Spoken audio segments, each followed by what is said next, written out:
What's going on, Dolphins? It is your boy Dillon, and I am here with you to do my post-game analysis for the Dallas Cowboys versus Miami Dolphins, which just concluded.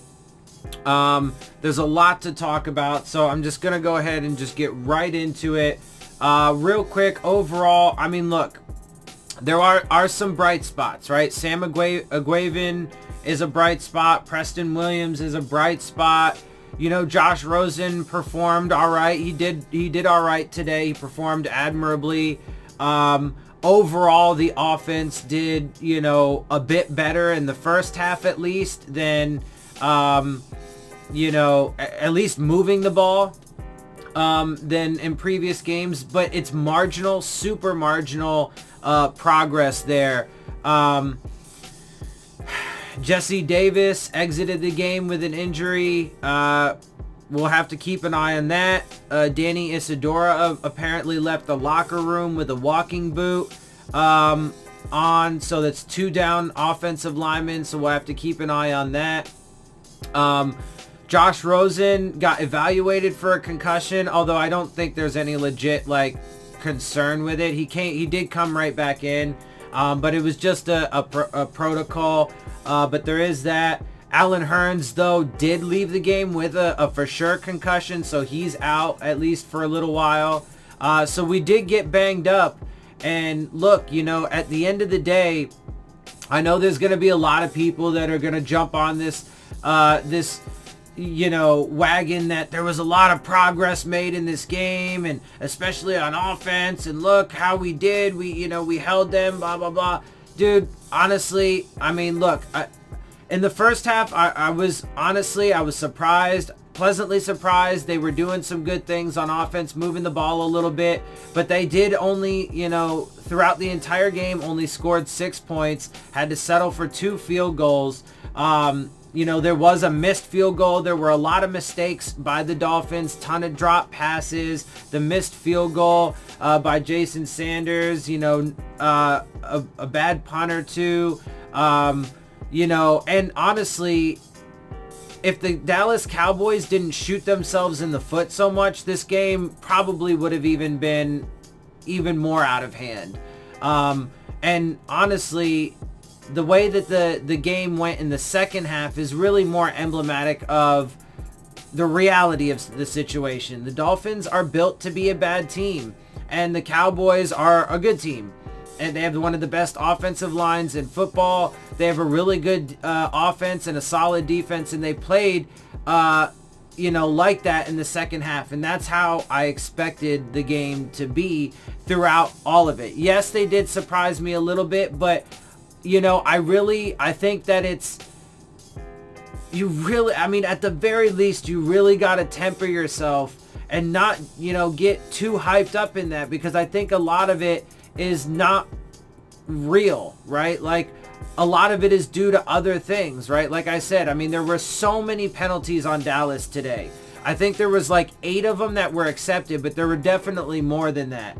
And there were multiple occasions in all phases. Dallas could have been on offense, right? And there were at least 2 or so plays when Dallas was on offense that got called back, big plays that got called back because of penalties. There were a few times where we got helped out on, you know, when we were on offense, because their defense got penalties. Same thing in special teams. They got a few special teams penalties. They hurt themselves a lot because of the penalties, especially in the first half, right? So I think, you know, a good portion had to do with that. The offensive line did play, you know, a little bit better overall in the first half. I mean, they still ended up giving, you know, a fair amount of pressures and hits. Ryan Fitzpatrick did come in for a couple plays. You know, and they both got drilled quite a bit. There were only 2 sacks and a couple tackles for loss. So I was wrong, to be clear and to be fair and to be accurate. I was wrong that you know, I said that the Cowboys, you would see an uptick in statistics, and they didn't really, as far as the actual numbers go, right? They had a bunch of passes defensed. but they did only have 2 sacks and 2 tackles for loss. You know, not a lot of official turnovers, right? They did have a fumble recovery. Drake lost a fumble, but they did also get 2 turnovers on downs. We turned over the ball on downs, went for it on 4th down twice and missed and didn't, and failed. Not to mention the missed field goal, which is actually technically a turnover on downs as well. So, they did win the turnover battle. Also, Xavier Howard got ejected from the game, and you could see he was visibly frustrated. I thought it was a bullshit ejection, honestly, but they ejected him. You could see he's frustrated. Look, for those guys, for anybody out there that thinks that I've said it, man, this relationship with Xavier Howard is fragile. He says that he's bought in now, but if we keep getting our asses handed to us like we have been, and which the Cowboys covered the point differential, by the way. Going into this game, they were supposed to win, according to odds makers, by over 20 points. I think it was 21, maybe 21 and a half. They got that. They beat us by 25 points. But if we keep getting our asses handed to us like this, and especially, God forbid, knock on wood, whatever, if Xavier Howard has any kind of an injury scare at all, I'm telling you, he's gonna be bought out. He's gonna buy out. He's gonna sell real fucking quick, dude. I'm telling you, this relationship with Xavier Howard is not strong. Even though they do have him technically under contract for the next 4 years. So don't think for a second that he's safe, or that this relationship couldn't fall apart, because it absolutely could. And it's, it was even visible tonight. And even in his comments, he said, he does think about it, and he is worried about it. And he, these are the prime years of his career, and he doesn't want them wasted, and he wants to win now. So I'm telling you, man, it's super, super fucking fragile. Anyway, let me go ahead and start getting into some of these stats, though, and we'll continue talking about it more. I've said a good bit of what I had to say, but yeah. Anyway, real quick though, as far as the Xavier Howard thing goes, so Brian Flores spoke. I haven't watched the press conferences or anything yet. I do intend to watch them, because I do want to hear what they said, but just because there are quotes being put out. Brian Flores on Xavier Howard getting ejected. We talk about keeping our poise, really, on a daily basis. We can't get disqualified from a game. That's something we talk about a lot. Hopefully he learns from it. So, the reason why I give you that quote is because there's one thing really that I dislike about that quote. One thing in particular, and it's that last little bit. Hopefully he learns something from it. No, dude, and it goes back to the point of these players should not be fucking blamed for the situation that they've been forced into, right? It's not Xavier Howard's fault that he, is frustrated. He's an emotional person. Like, he's a human being like anybody else. And so, he can't help that. And he's generally a really quiet guy. So when Xavier Howard starts getting visibly, like, irritated and stuff, that says a lot, right? So, like, he shouldn't be blamed for that. Like, he's basically essentially saying that, yeah, Xavier's at fault, and that he needs to be better, and he needs to learn from that. What does he need to learn from that? What he needs to learn from that is he should save his career while he has an opportunity and fucking get the fuck out of here or something, right? Because, I mean, he's gonna get wasted here. The prime years of his career are gonna get wasted in this fucking garbage. Also, too, the updated point differential, we are now at negative 117 through the first 3 games of the season. We are continuing the historic failings, the historic terribleness, whatever, that we've started. Also, let me put this out there. Where is it? Okay, this was a tweet from Gil Brandt. Dolphins have allowed NFL's most points in the first 3 games of a season in the Super Bowl era at 133. Okay, so we have now, another NFL worst. So through 3 games, we are fast on pace to becoming the NFL's worst team in history. And here's, but already, 2019 Dolphins through 3 games, the most points given up in Super Bowl era, 133. The next is the Giants at 121 back in 1966. Before that was 120, the Steelers, 1968. Jaguars did it, or got up there at 119 in 2014. The 1968 Dolphins were pretty bad too, and at 119. But that was the 1968 Dolphins, though. That was the very start of the NFL, or of the Dolphins as a franchise. We were just an expansion team back then. So look at that. The 1968 Dolphins, when we, like, the very first year we were around, it might have been year 2. Was it 67 that we were formed? It was either 67 or 68. Either way, we were a fledgling franchise. And that, as of right now, was the most points given up in modern Super Bowl era, and that's ranked currently at number 5. It was number 4 all time before this game. But the 2019 Dolphins, 50 plus years after that, NFL worst, whatever, most points given up, well, at the time it would have been 3rd worst. In 1968, it was 3rd worst. And then, 2014 hits, and they're actually tied. It's really tied because the Jaguars and the Dolphins, the 14 Jaguars and the 1968 Dolphins are tied at 119. So, I mean, like, come on. That's how far we've regressed. That stat alone, that statistic alone should speak volumes and tell you guys how far this regime has intentionally made us regress. That's crazy. The 2019 Dolphins are by, and that's by what? 14 points.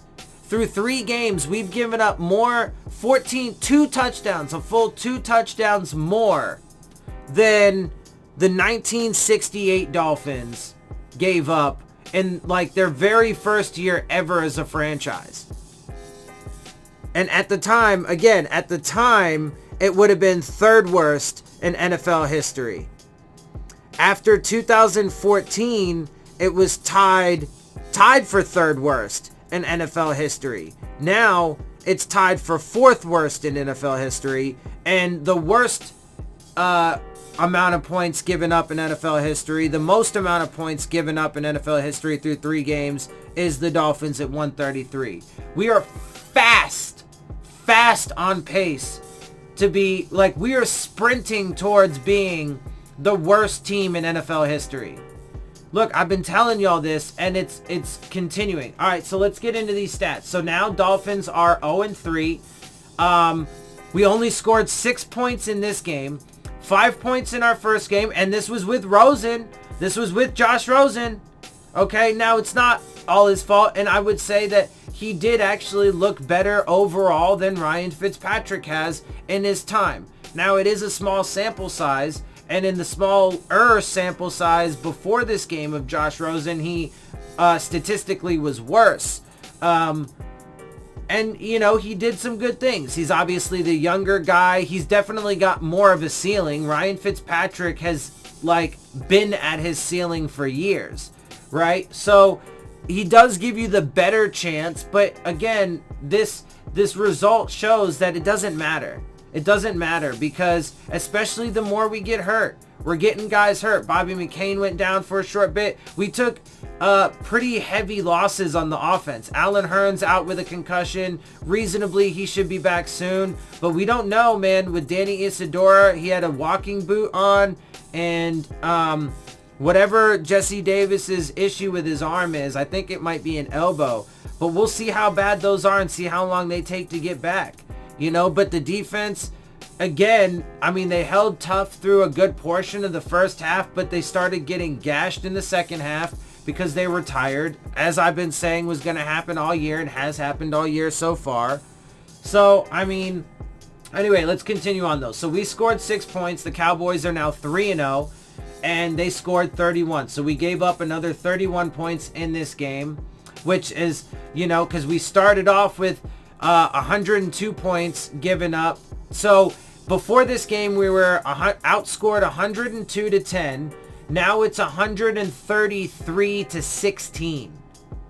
I mean, that's like, and when are people like, how much more of this do people have to see before they admit it's clearly a tank job? This is by design, right? And God, it's not the players' fault, right? There's no talent, there's no leadership, there's minimal talent. And even with the talent that's here, I mean, Rashad Jones out, Albert Wilson is out, right? Rashad Jones probably won't be here much longer. Kenyon Drake could be traded, who knows? Xavier Howard, I'm telling you, fragile. Let's continue on. Total yards. We had 283. The Cowboys had 476. We had 211 passing yards. They had 241. We had 72 rushing yards. So we did have a little bit of an uptick in production and rushing, but not by much. We were at 42 last week. Still haven't been able to break 100. They had 235 though. 235 yards on the ground. They had 2 running backs break 100 yards. And the Cowboys, I forgot what year it was, but it was like since the 1960s or something since the Cowboys have had 200-yard rushers in a game. So we are just setting all kinds of Dolphins worst records, NFL worst records, and allowing all these other teams to set all kinds of great records, franchise records and stuff on us. It's crazy. Continuing on, 4.2 yards per play for us. They were at 7.1. We lost the fumble, as I mentioned. Kenyon Drake had the fumble. They did not lose a fumble. We did not throw any interceptions, so that was good. And they did. But the interception that Dak threw, I mean, it was all on him. It was just a bad throw, off balance, on the run, into at least double coverage, so on and so forth. So, I mean, it was good on Bobby McCain for being in the right place at the right time and stuff, but that was definitely more on the shoulders of Dak Prescott than it was anything else. Just keeping it real, right? And again, those turnovers, we lost the one fumble, but we also turned it over on downs twice, missed a field goal, which is technically a turnover on downs. And so, yeah, I mean, we did definitely lose the turnover battle. Third down conversion rate, we were at 20%. They were at 50. We had the ball for 29 minutes and 4 seconds. They had it for 30 minutes, 56 seconds. We had 5 penalties. They had 8. Passing statistics, Josh Rosen was 18 for 39, 46.2 completion percentage for 200 yards and a 60.2 passer rating. Ryan Fitzpatrick did again come in for a couple plays while they did the precautionary evaluation of Josh Rosen for a concussion. He was cleared and he should be fine. I don't see any reason why he wouldn't be. But he came in, he had, a near perfect game for the few plays that he was in. He was 2 of 2 on the 2 passes he threw, 100% completion percentage obviously, but only 29 yards. He was only in for a few plays, but he did have a 118.8 passer rating. Dak Prescott, actually, and so again, I mean, there was some good things. The defense did some good things overall. The offense took a step forward, but it really is a marginal step forward, and that's what I'm saying. A lot of people are going to blow it up into this thing like, oh, the offense took a big leap forward, and then they're also going to probably, a lot of people are probably going to ignore the fact that we had 2 offensive linemen go down with injuries, and a wide receiver go down with an injury. So, yeah, and then they're still going to profess that, we're not tanking and that we're not going to be, the NFL's worst team ever. Anyway, Dak Prescott, 19 for 32, 59.4 completion percentage, which is pretty damn good, though, and a testament and some credit to the Dolphins defense, especially that secondary, because, he's been, the first 2 games, he was about 80%. But he had 246 yards, 2 touchdowns with the 1 interception and a 91.4 passer rating. In the run game, Kenyon Drake led the way for us, 13 rushes for 44 yards and a 3.4 average. Josh Rosen had 3 runs for 13 yards and a 4.3 average. And Kalen Ballage had 7 for 11 yards and a 1.6 average. Ezekiel Elliott led the way for them, 19 rushes, 125 yards and a 6.6 average. Tony Pollard, 13 rushes, 103 yards with a 7.9 average. Dak Prescott also threw in 2 rushes for 7 yards, a touchdown, and a 3.5 average. Receiving, Preston Williams led the way. Again, Preston Williams is a bright spot on this team, almost devoid of bright spots. But again, though, I mean, like him and Sam McGuavin, they're bright spots, but they're going to get wasted. They're going to get wasted on this trash team this year and next year, because this is going to heavily bleed over into next year, whether people want to admit it or not. But even so, Preston Williams, he led the way, but he had 4 catches on 12 targets. Now, some of that was on the quarterback throwing the ball, but he also dropped some passes, and we had a bunch of drop passes, as we've continued to see is a problem. A lot of drop passes but the talent was stripped from this team. They let Danny Amendola go. They traded Kenny Stills. Albert Wilson is hurt. So it is what it is, right? Alan Hearns just got his concussion, so they stripped the team, the roster, and then, now we're getting injuries and so on and so forth. Devontae Parker, though, then had 3 of 6, caught 3 of 6 for 56 yards. Kenyon Drake was 3 of 6 for 34. Jakeem Grant, 4 of 7 for 27. Nick O'Leary, 1 of 1 for 19. And Kalen Ballage, 1 of 3 for 10. Amari Cooper led the way, though, for the Cowboys, catching 6 of 7 for 88 yards and 2 scores. Jason Witten was 3 of 4 for 54 yards. Devin Smith, 2 of 5 for 39 yards. Tony Pollard, 3 of 3 for 25. Randall Cobb, 2 of 4 for 23. And Zeke Elliott was 2 of 3 for 14. Fumbles, as I mentioned, Kenyon Drake did lose the fumble. He fumbled, and it was recovered by the Cowboy defense.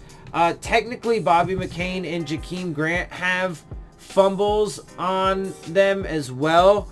But like Jakeem Grant, I think was a muffed punt, but it ended up going out of bounds. I don't know. I mean, it's just everything across the board with this team is just disaster after disaster after disaster. And I really think that people are going to blow this up and, into some massive success for the Dolphins that it wasn't. Anyway, but getting into defensive statistics, Sam McGuavin led the way for us. Again, to be fair and stuff, he is a bright spot. One of the absolute few. And again, I think his talent and his, some of his prime years are going to get wasted here. But, whatever. People, just want to shit on me for saying that.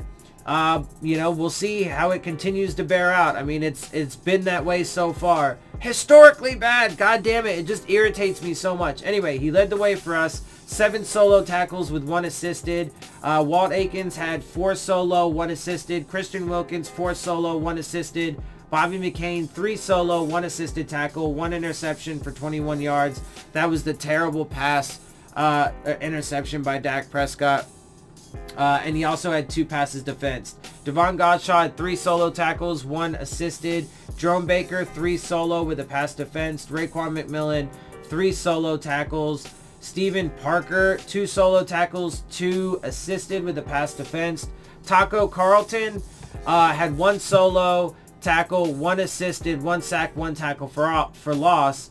But let's note, of course, that solo tackle, the sack, and the tackle for loss are all the same stat, right? It was a tackle. He sacked him, but it was obviously behind the line of scrimmage, hence a sack and also a tackle for loss. So that's just so that way it's clear, so it's not misleading. And, make it seem like he had more stats than he did. But also, to be totally clear, that was also mostly on Dak. He should have thrown the ball away. There was no reason why he couldn't have. And, he just took the sack. He just ate the sack. So that was really more on Dak Prescott than it was Taco. That sack and the turnover were definitely far more on Dak. And, I mean, you can watch the film. It was, Dak shouldn't have threw the interception that he did. It was a bad throw, off balance on the run, into at least double, might have been triple coverage. And then that sack, he should have just thrown the ball away. Anyway, Chris Lamons also contributed 1 solo tackle, 2 assisted, and a pass defense. Jalen Smith led the way for them, 8 solo tackles, 2 assisted. Chidobe Awuzie had 5 solo tackles, 3 assisted with a pass defense. Joe Thomas, 4 solo tackles, 1 assisted. By the way, I do want to note, though, if you've noticed, each of the teams that we played so far, they have a lot of contributors on the defense. They rack up a ton of tackles, and aside from this, they've also had a bunch of, although they did have a lot of passes defense, but the Patriots and the Ravens also had a bunch of sacks, a bunch of tackles for loss, and the defensive statistics were there, right? That's because our offense fucking sucks. The offensive line is garbage. The quarterbacks are exposed. Blah, blah, blah, blah, blah. The things I've been saying forever. And so that's why you see, when you compare it to ours, low tackle counts, not a lot of the other, the other stats, so on and so forth. But these guys are everywhere because our offense is just terrible. Continuing on, though. Chidobe Awuzie, 5 solo tackles, 3 assisted with a pass defense. I think I said that already. Joe Thomas, 4 solo, 1 assisted. Anthony Brown, 3 solo, 3 assisted with 2 passes defense. Robert Quinn, the ex-Dolphin, the guy that we got rid of. One of the guys that we got rid of had 3 solo tackles, 1 sack, and 1 tackle for loss. Again, though, to be clear, those are the same stat. But one of the veteran guys that we got rid of did damage to us when we played him. Leighton Vander Esch had 2 solo, 4 assisted, and a pass defense. And look, it sucks, but I think Minkah, when we play the Steelers, I just have a feeling that Minkah is going to end up getting an interception. I think he's going to do some damage to us in that game too.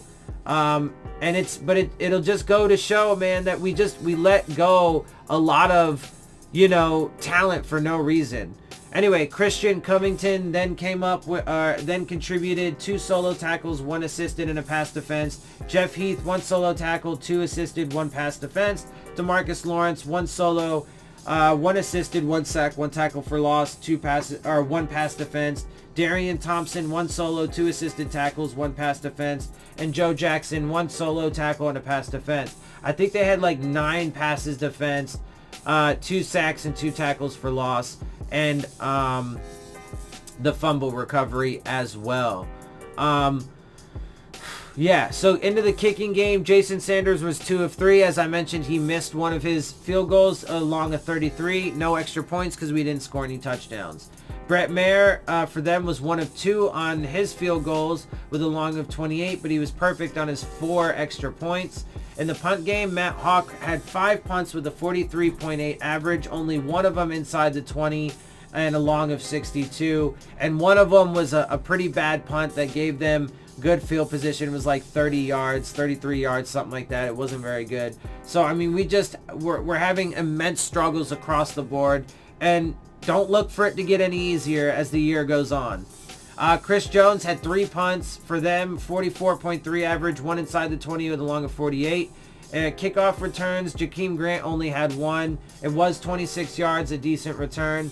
In the punt game, punt returns, Jakeem Grant had 2, only a long of 1, and a .5 average. So not very good in the punt return game. Cedric Wilson had 1 for a 13 average for them. So yeah, like I said, just to recap, I mean, in the first half, yes, they were, you know, a little bit surprising. The offense picked it up. There were definitely some,